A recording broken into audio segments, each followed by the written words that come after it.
자, 오늘은 사도행전 강의 8번째 시간입니다. 우리 장대한 삶을 살아갑시다라는 제목 가지고 피차 은혜 나누는 시간 가지도록 하겠습니다. 어느 분야에든지 자신이 일하는 분야에서 정상까지 오른다고 하는 것은 결단코 쉽지 않은 것 같습니다. 남다른 인내가 필요하고 또 뼈를 깎는 듯한 각고의 노력이 필요하기 때문이 아닌가 생각되어지는데요. 얼마 전에 2018년도 러시아 월드컵이 끝이 났잖아요.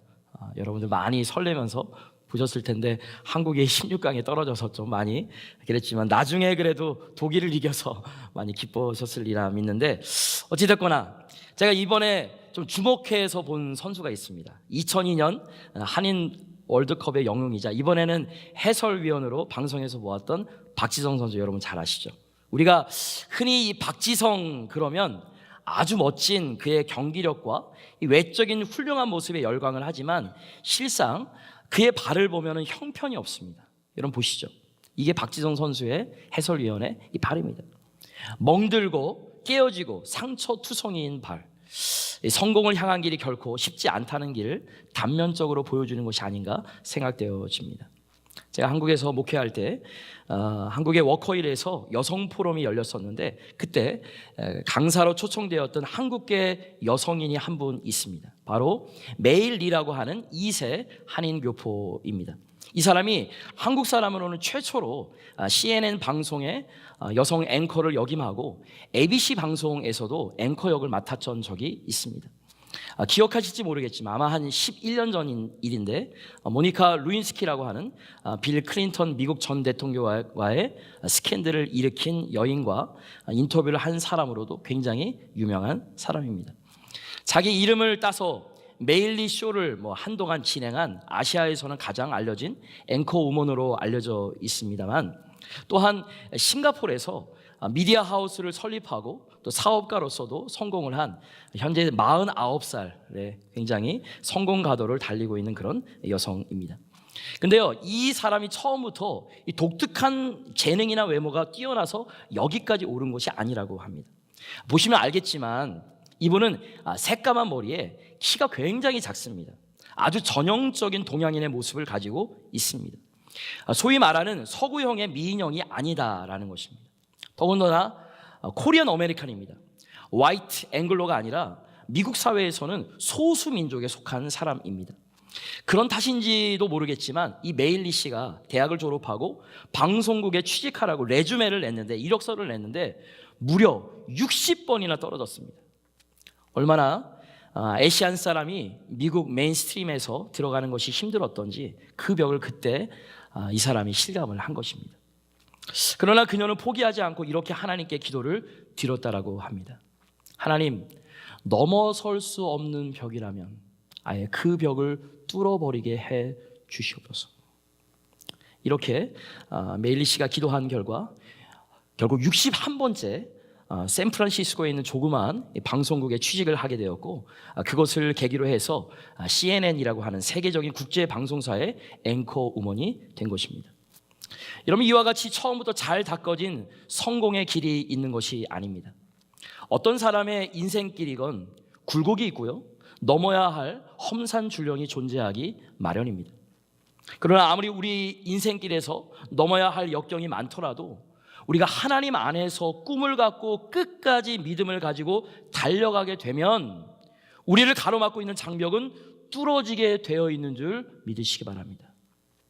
이런 측면에서 우리 크리스찬 삶에 있어서 무엇이 놓여있건 우리가 있는 장벽 앞에 위축되고 좌절하고 포기하는 것이 아니라 하나님을 향한 비전을 가지고 앞을 향해서 전진해 나가는 삶이 우리 모두에게 필요한 줄 믿으시기 바랍니다. 그렇다면 우리 인생을 가로막는 여러 가지 역경에도 불구하고 하나님의 능력을 가지고 창대한 삶의 꿈을 펼쳐가려면 과연 우리에게 무엇이 필요하겠습니까? 자, 오늘 텍스트에 보시면 수많은 역경에도 불구하고 축복의 최정상까지 올라갔던 한 인물이 소개되어져 있습니다. 그 사람이 여러분들이 잘 아시는 요셉이라고 하는 인물입니다. 요셉은 히브리 사람으로서 그 당시 세계를 지배했던 이집트 제국의 국무총리 자리까지 올라갔던 입지의 인물이라고 할 수가 있죠. 여러분, 그때 당시 애굽, 이집트라고 하면 오늘날 우리가 살고 있는 미국과 같이 전 세계를 호령하는 영향력 있는 대제국이었습니다. 거기에 노예 출신의 사람으로서 또 히브리 사람으로서 총리의 자리까지 오른다는 것은 결단코 쉬운 일이 아니었습니다. 실제로 여러분들이 성경을 살펴보게 되면 요셉의 인생이 처음부터 탄탄대로가 아니었습니다. 오히려 그 반대였죠. 수많은 역경과 억울한 삶의 현장이 그의 앞을 기다리고 있었습니다. 나이 17세 아직 젊은 나이에 자기 형들의 손에 팔려서 노예로 끌려갔습니다. 그리고 팔려간 곳이 보디발 장군의 집이었는데 그는 그 보디발 장군의 집에서 전심을 다해서 일을 했지만 보디발 아내를 강간하려고 했다는 누명까지 뒤집어 쓰고 감옥에 들어갔습니다. 오히려 청결함을 지키고 깨끗함을 지켰는데 사람을 범하려 했다는 누명까지 뒤집어 썼으니 얼마나 그 요셉의 마음이 억울하고 답답했겠습니까? 그러나 그는 불평하지 아니하고 그에게 주어진 감옥 생활에 최선을 다합니다. 그러다가 감옥 안에서 만났던 사람 중에 술 맡은 관원장을 만나게 됩니다. 바로 이 바로 왕의 이 최측근이라고 부를 수 있는 고관을 만나게 된 것입니다. 그 사람의 꿈을 해석해 주었더니만 그 사람이 감옥을 풀려가면서 약속을 했습니다. 내가 감옥에서 나가게 되면 내가 너의 억울함을 풀어주마. 근데 이것이 웬일입니까? 나가자마자 그 사람은 언제 그랬냐는 듯이 완전히 잊어버리고 맙니다. 사람에게 배신당하고 잊혀진 바 되었던 요셉의 모습, 우리가 요셉의 삶을 생각해 보면 요셉의 인생에 찾아온 역경은 한두 번이 아닙니다. 반복되어지는 난관과 역경, 수많은 사람들의 배신과 버림, 이와 같은 고난의 길이 참 많았음에도 불구하고 요셉은 마침내 최고의 정상의 자리까지 올라가서 온 나라를 호령하는 위치에 서게 됩니다. 여러분, 무엇이 요셉으로 하여금 이처럼 성공자의 위치에 올라서게 했을까? 최소한 두 가지 이유를 찾아볼 수가 있습니다. 제가 PPT에는 띄우지 않을 건데 여러분 주보에 주일 말씀 묵상의 질문이거든요. 그러니까 여러분들 혹시 펜 있으신 분들은 적어 놓으시면 좋을 것 같아요. 요셉으로 하여금 어떻게 성공자의 위치에 올라서게 했을까? 첫 번째 이유는 그가 꿈을 가졌기 때문입니다. 창세기 37장 5절에 보시면 요셉은 다른 형제들과 달리 꿈을 꾼 사람으로 성경에 묘사되어 있어요. 37장 5절 말씀 보세요. 요셉이 꿈을 꾸고, 그래서 그에게 붙여진 별명이 무엇이었습니까? 꿈꾸는 사람이라는, 이 드리머라고 하는 별명이 그에게 주어집니다. 그런데 아이러니하게도요, 꿈을 잘 꾸는 사람은, 이 비전의 사람들은요, 그 시대 사람들에게는 호응을 잘 받지 못합니다. 오히려 꿈을 잘 꾸고 꿈에 대해서 얘기를 하면 왕따를 당하고 황당한 이야기를 한다라고 그럽니다. 이것이 예나 지금이나 동일한 것 같습니다. 요셉의 케이스가 아마도 그런 케이스가 아닌가 싶습니다. 꿈에 대한 이야기를 자주 나누었더니 이것이 바로 형들에게 미움을 받는 이유가 되었고, 꿈을 꾸었다는 이유로 웅덩이에 던져지는 고난을 겪게 됩니다. 그러나 여러분들이 기억해야 할 중요한 사건이 하나 있습니다. 그가 꿈을 꾸었기 때문에 고난의 역경에 처하게 됐지만 오히려 이 꿈이 역경 가운데에서도 요셉을 다시 일어서게 한 것입니다. 여러분, 이와 같이 꿈을 가진 사람은요, 아무리 어려운 문제가 찾아와도 그 어려운 역경과 프로블럼 때문에 삶을 포기하거나 좌절하지 않습니다. 왜요?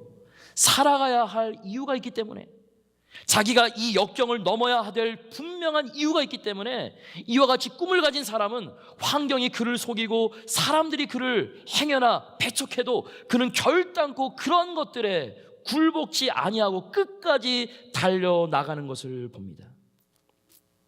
사랑하는 성도 여러분, 이러한 면에서 오늘 저와 여러분들에게도 꿈이 필요한 줄 믿습니다.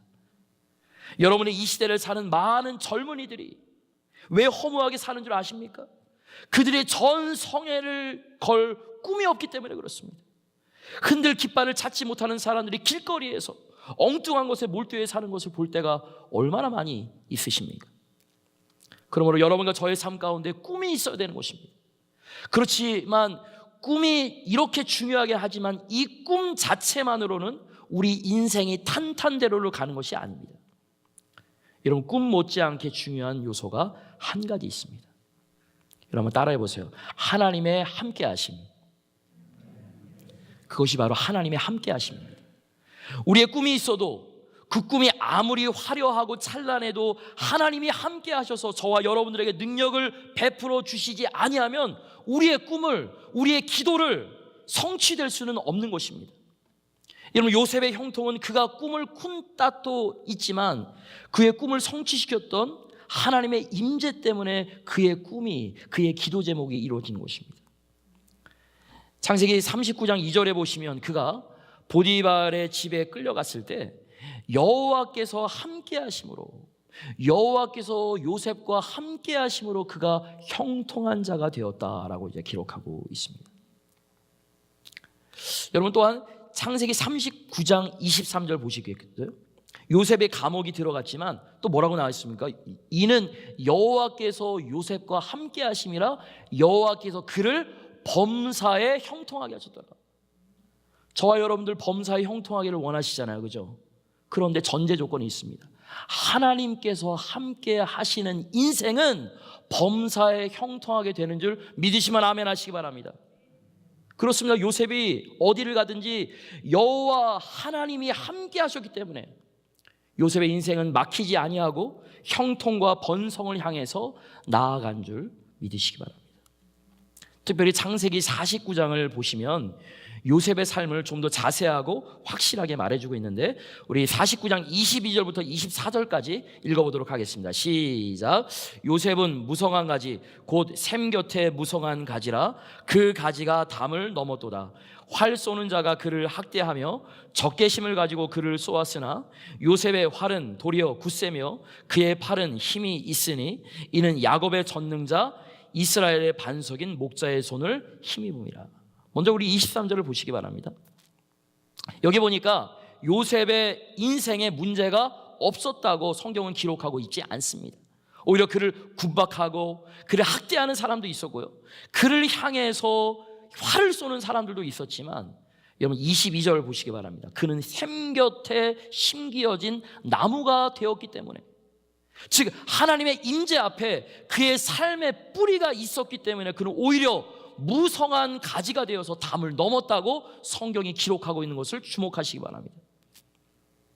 계속해서 여러분 25절 말씀 보시면 그의 축복을 이렇게 설명하고 있습니다. 25절입니다. 다 같이 있습니다. 시작. 내 아버지의 하나님께로 말미암았나니 그가 너를 도우실 것이요 전능자로 말미암나니 그가 내게 복을 주실 것이라. 위로 하늘의 복과 아래로 깊은 샘의 복과 젖먹이는 복과 태의 복이로다.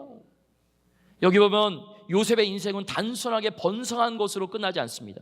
하늘로부터 오는 신령한 복, 땅의 근본으로부터 축복받는 두 가지의 영역입니다. 하늘의 신령한 복과 땅의 기름진 것으로 축복받는 사람이 된 것을 주목하시기 바랍니다.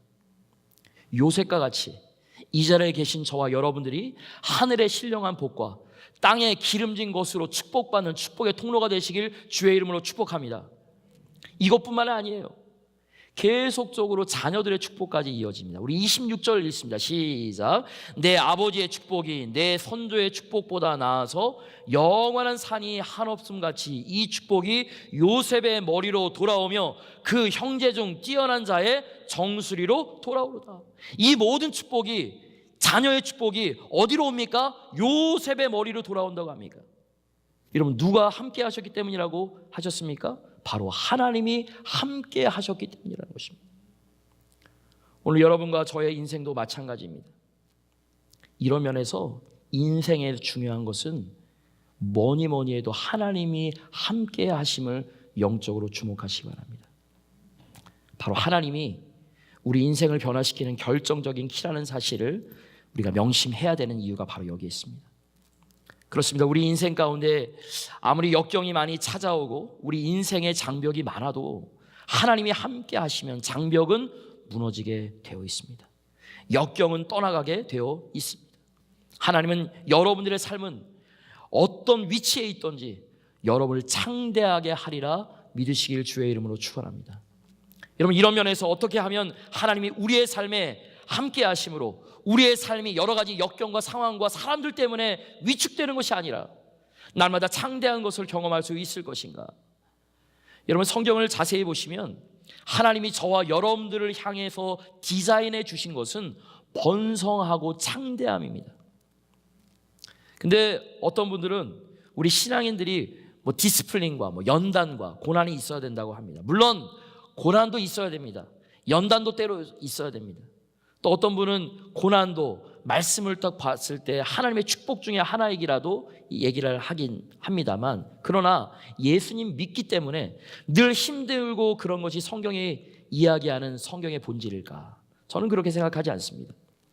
창세기 1장에 보시면 생육하고 번성하고 땅 가운데 창대할 것을 하나님은 우리 모든 인간들에게 선포하고 계심을 여러분 영적으로 주목하시기 바랍니다. 여러분, 이와 같이 하나님은 우리가 이 땅 가운데 살 때 시시하게 살라고 한 것이 아니에요.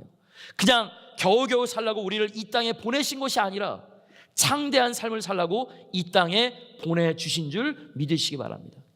그러므로 우리에게 고난이 올지라도 고난이 끝난 그 지점에는 무엇이 있습니까? 하나님의 축복이 있는 줄 믿으시기 바랍니다.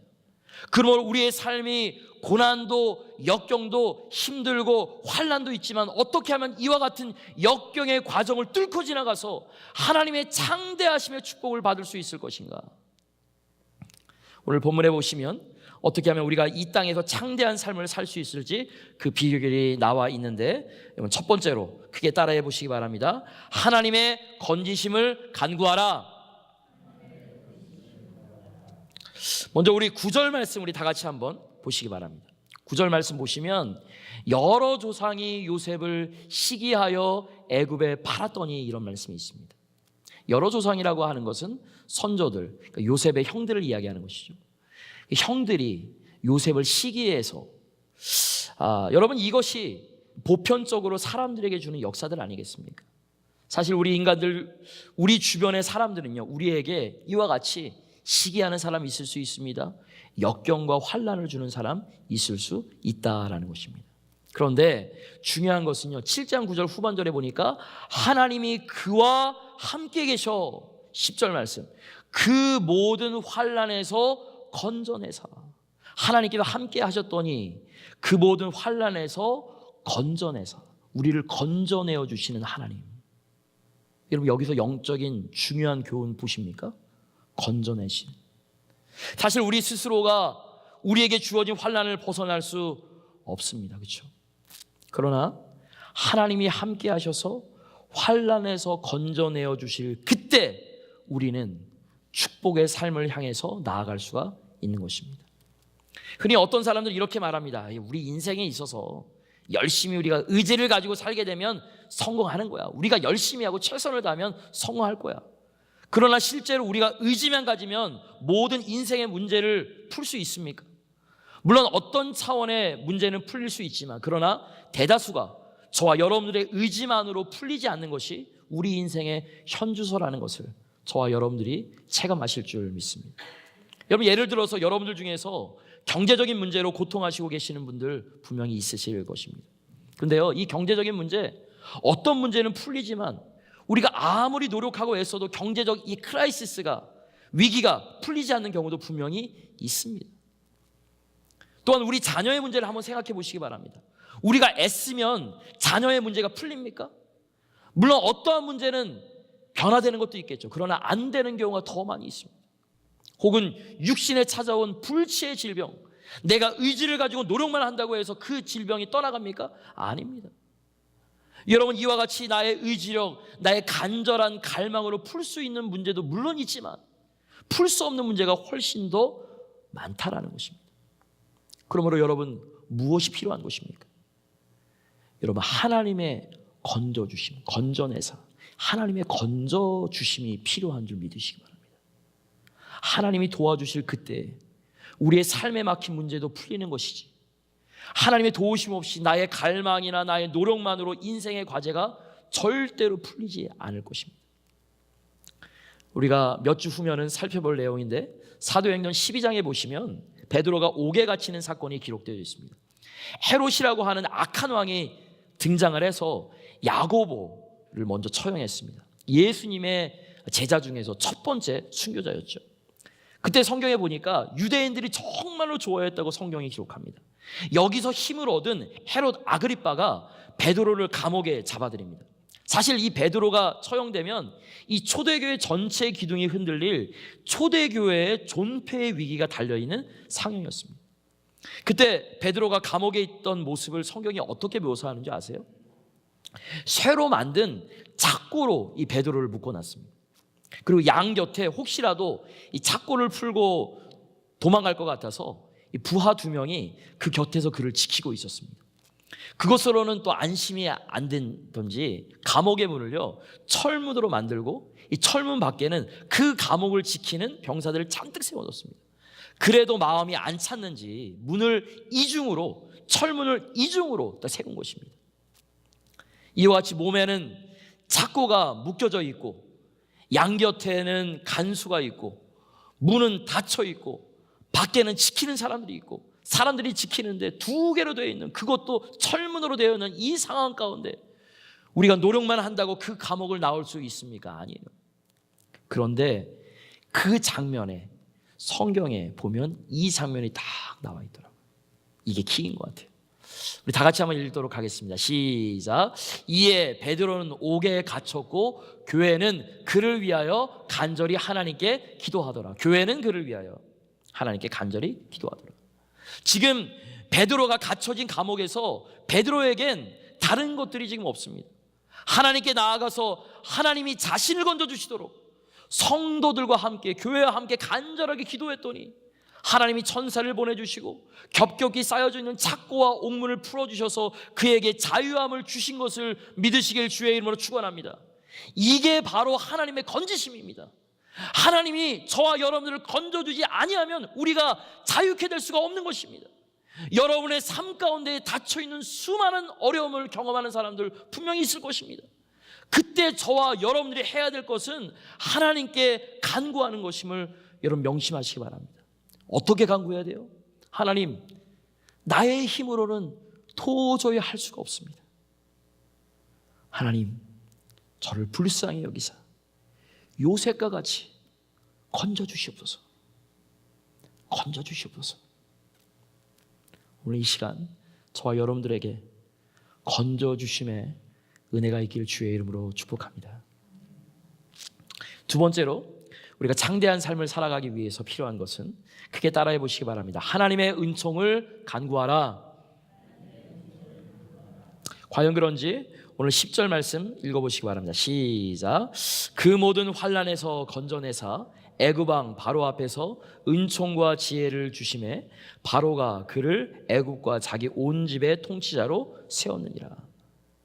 하나님은 우리를 어려운 상황에서 건져 주실 뿐만 아니라 하나님께서는 무엇인가를 주십니다. 그죠? 주셨다고. 근데 뭘 주셨다고 했습니까? 은총과 지혜를 주셨다. 특별히 은총을 여러분들 주목하시기 바랍니다. 여기 은총이라고 하는 단어는 은혜인데요.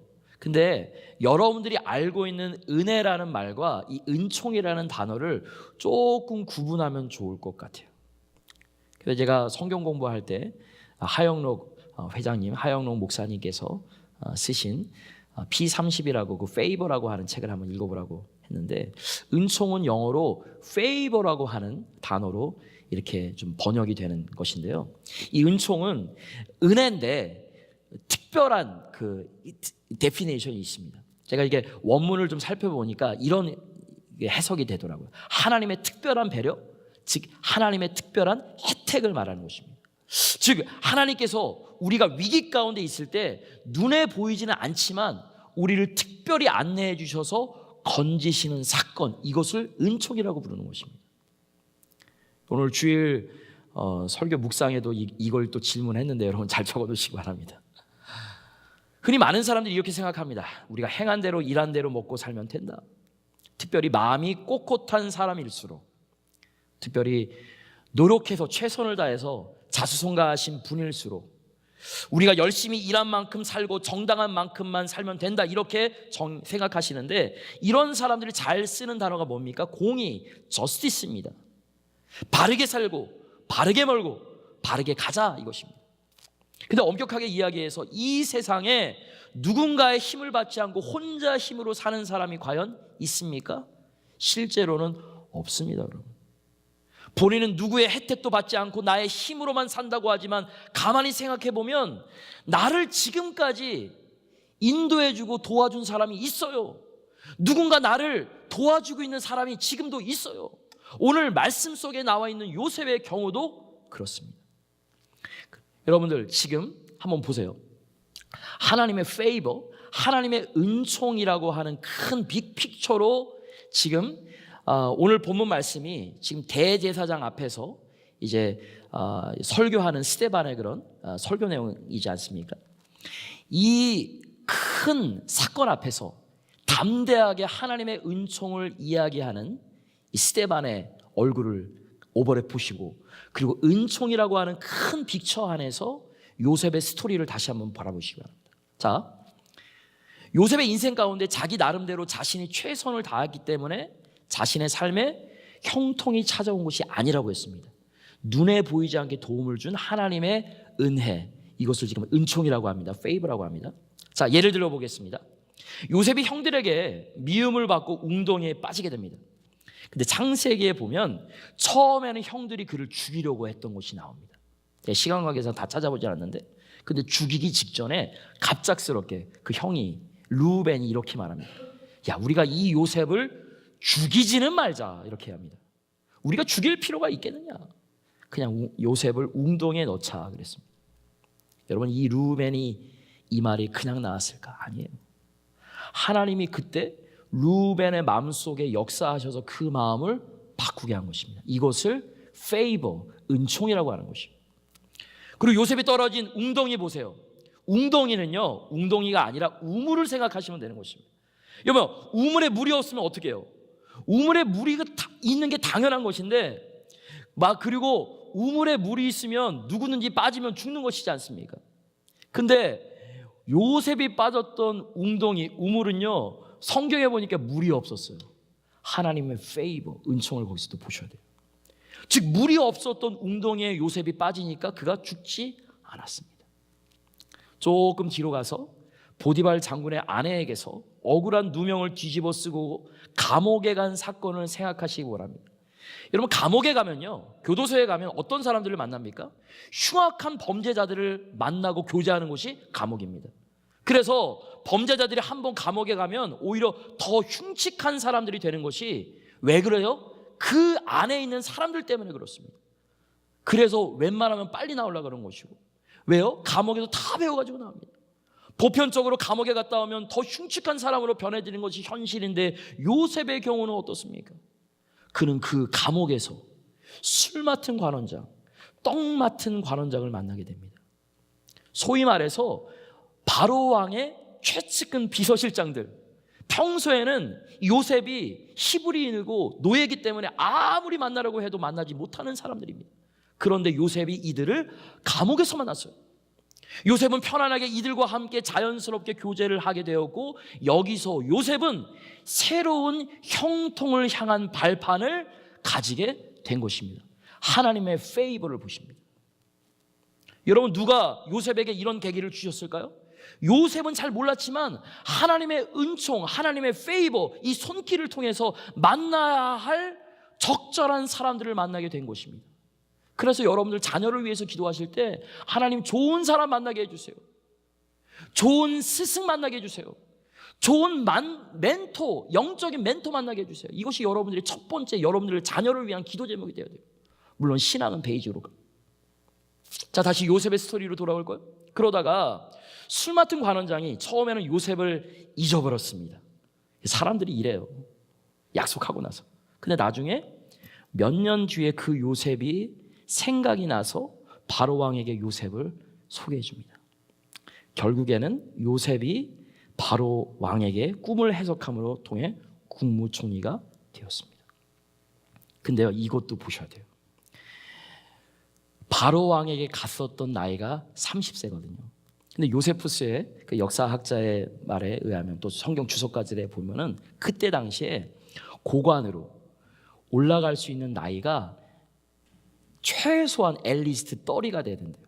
근데 만약에 2년 전에 술 맡은 관원장이 바로 그 얘기를 풀어줘가지고 28살에 만약에 딱 나왔으면은 그냥 아무것도 못하고, 물론 이러한 자리가 안 됐을 것입니다. 그런데 라이트 타이밍에 이 바로왕이 그렇게 어렵고 힘들고 이것 때문에 전전긍긍하고 있을 때, 자신의 전 인생을 걸고서 두근두근 거리고 있을 때, 그 라이트 타이밍에, 그리고 30세가 딱 넘었을 때 짜잔 나타나게 해주십니다.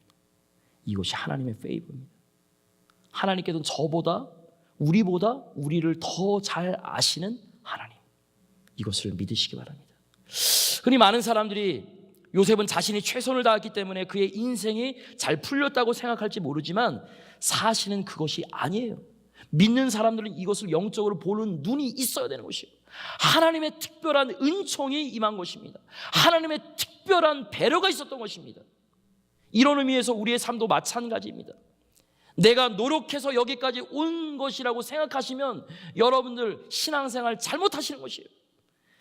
아니에요. 내 삶을 인도해 주신 눈에 보이지 않은 하나님의 은총이 있었던 것을 영적으로 바라보시길 주의 이름으로 축원합니다. 그래서 이것을 알았던 사도 바울은 신약 성경의 절반이라도 썼지만 뭐라고 고백합니까? 나의 나된 것은 하나님의 은혜다, 이렇게 고백합니다. 내가 잘나서 이렇게 사도가 된 것이 아니라, 내가 잘나서 이렇게 교회를 많이 개척한 것이 아니라, 내가 여기까지 온 것은 온전히 하나님의 은혜다. 우리가 이렇게 하나님께 고백할 때 하나님께서 이러한 자들을 축복하고 페이버, 도와주시는 줄 믿으시길 주의 이름으로 축원합니다. 마지막 세 번째로, 우리가 창대한 삶, 하나님의 축복된 삶을 살아가기 위해서는요, 그에 따라해 보시기 바랍니다. 나의 인생과 성공을 하나님을 위해 사용하라. 제가 여러분들에게 한 100번은 더 얘기한 것 같아요. 제가 여러분들에게 많이 강조하는 것 중에 하나이지만, 인생에서 중요한 것은 속도입니까? 아닙니다. 방향이라고 말씀드렸습니다. 근데 우리 한국 사람들은 템포가 빨라가지고 빨리 이렇게, 그죠? 아니에요. 멀리 보셔야 돼요. 크게 보셔야 돼요. 영적으로 보셔야 돼요. 우리가 인생에서 성공하는 것이 중요한 것이 아니라, 만약에 성공한 이후에, 아니 우리가 축복된 것을 경험한 이후에 우리가 무엇을 해야 하느냐가 더 중요한 것입니다. 여러분 꼭 명심하시기 바랍니다. 속도가 아니라 디렉션이다, 방향이다. 여러분, 성공은 수단입니다. 목적이 아닙니다. 근데 많은 사람들이 이걸 뒤바뀝니다. 성공을 위해서 살아갑니다. 한번 가만히 생각해 보세요. 나의 삶, 나의 가정, 나의 비즈니스, 특별히 비즈니스 하시는 분들 한번 생각해 보세요. 성공은 수단입니다. 목적이 아닙니다. 성공이 목적이 되는 순간 그것이 여러분들의 우상이 되는 것이에요. 그때 여러분들 십계명을 병하는 사람들인 것입니다. 성공은 수단이지 목적이 아니에요. 성공을 통해서 내가 하나님을 위해서 무엇을 할 것인가, 이것이 중요한 것입니다. 자, 요셉의 스토리가 총리 대신이 된 다음에 잘 먹고 잘 사는 인생으로 끝나버렸다면 후대에 남길 가치가 없을 인생일 것입니다. 그러나 그가 총리 대신에 올랐을 때 삶의 모습을 보면 그가 정말로 해야 할 바른 일을 하게 됩니다. 그가 총리 대신이 되니까 모든 물질, 그리고 모든 권세, 모든 명예를 가집니다. 근데 총리가 되었을 때 기도하더니 어떻게 합니까? 첫 번째로 그는 기근 가운데 있는 사람들을 먹여 살렸습니다. 여러분, 좀 더 가진 것이 있으십니까? 특별히 물질이 좀 더 있으십니까? 여러분, 지식이 좀 많으십니까? 그것을 여러분들을 위해서만 쓰지 마십시오. 하나님의 영광을 위해서 먼저 사용하십시오. 그것은 바로 다른 사람들을 위해서 나눠주는 것입니다. 여러분들이 조금이라도 가진 것이 있잖아요. 그것이 사명이에요. 그걸 나눠줄 수 있어야 되는 것입니다. 근데 여러분들이 반대로 그걸 칼큘레이트를 하는 순간 하나님도 여러분에 대한 페이버도 칼큘레이트 하실 것입니다. 기근 가운데 있는 사람들을 먼저 먹여 살리는 일을 첫 번째 프라이어리티로 했습니다. 두 번째로 그가 한 일은 무엇입니까? 가나안 땅에 있는 자기 가족들과 민족들을 다 살려줍니다. 여러분 이것이 별거 아닌 것 같아요. 그때 당시에는 75명이었잖아요. 그런데 애굽에 와서 출애굽기를 보시잖아요. 400년에서 450년이 지난 다음에 이 사람들이 몇 명이 됩니까? 200만이 넘잖아요. 200만이 넘는 사람들이 엑소더스, 하나님의 구속 역사를 이룬 대이스라엘 민족을 이룬 것을 영적으로 보시기 바랍니다. 즉 요셉은 하나님의 구속사적 역사에서 큰 일을 한 것입니다. 큰 획을 그은 사람이 된 것입니다. 특별히 창세기 50장 20절을 보시면 요셉이 나중에 총리 대신이 되고 그다음에 형들과 다시 재회했을 때 이렇게 고백하지 않습니까? 우리 창세기 50장 20절 다 같이 읽습니다. 시작. 당신들은 나를 해하려 하였으나 하나님은 그것을 선으로 바꾸사 오늘과 같이 많은 백성의 생명을 구원하게 하시려 하셨나니. 여러분 이것을 어떻게 생각하십니까? 그 형들은 그 13년 전에 나를 죽이려고 했으나 근데 하나님께서는 그것을 선으로 바꿔서 나를 이 자리에 이 이집트의 이 애굽의 두 번째 2인자가 되게 하시고 그리고 당신들도 살리고 수많은 백성의 생명을 구원하게 하시지 않았습니까? 이것이 여러분 이 말씀 보면서 어떤 말씀 생각나십니까? 로마서 8장 28절 생각나시죠? 하나님을 사랑하는 자 곧 그 뜻대로 부르심을 입은 자들에게는 어떻게 한다고요? 모든 것이 합력하여 선을 이루느니라. 여러분 때로는 어렵습니까? 때로는 환난을 당하십니까? 때로는 고통 중에 있으십니까? 때로는 어둠의 터널을 지나가는 것처럼 아무것도 보이지 않습니까? 그럼 하나님께 기도하시기 바랍니다. 하나님 이걸 통해서 하나님의 의, 하나님의 선으로 바꾸어 주시옵소서.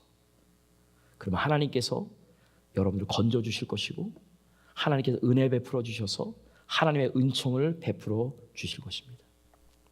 여러분 이 말씀을 다시 한번 생각해 봤을 때 요셉에게 주어진 이 success, 그에게 주어진 성공은 그 사람을 통해서 수많은 사람들이 구원을 받고 하나님의 뜻을 펼치는 데 그의 목적과 방향이 있었습니다. 이 말씀 보면서 여러분 무엇을 느끼십니까? 우리가 기도하는데 프라이어리티가 이렇게 바뀌면 그 사람을 하나님께서는 축복해 줄 수밖에 없는 것입니다. 물론 여러분들이 제일 컨선하시는 건강, 많은 머니, 그죠? 많은 돈 물론 중요합니다. 그러나 하나님께서 원하시는 것은 저와 여러분들이 가지고 있는 건강과 물질을 통해서 우리가 무엇을 할 것인가에 대해서 더욱더 초점을 맞추고 계시다는 사실을 주목하시길 주의 이름으로 축원합니다. 사랑하는 성도 여러분, 담임 목회자로서 제일 어려운 것이 무엇인지 아십니까? 교회의 여러 가지 상황과 여건들, 사람들 그것이 아닙니다. 저는 제가 여러분들에게 말씀드리지만 저와의 싸움입니다. 저와의 싸움, 제가 어떻게 하나님 앞에 바로 설 것인가? 내가 하나님 앞에 어떻게 신실할 것인가? 내가 오늘도 하나님의 말씀대로 어떻게 기도하면서 오늘 하루를 잘 보낼 것인가? 그것은 저와 여러분들이 마찬가지일 것입니다. 저는 특별히 우리 교회가 정말로 많은 부흥을 하기를 기도하고 있습니다. 소망하고 있습니다.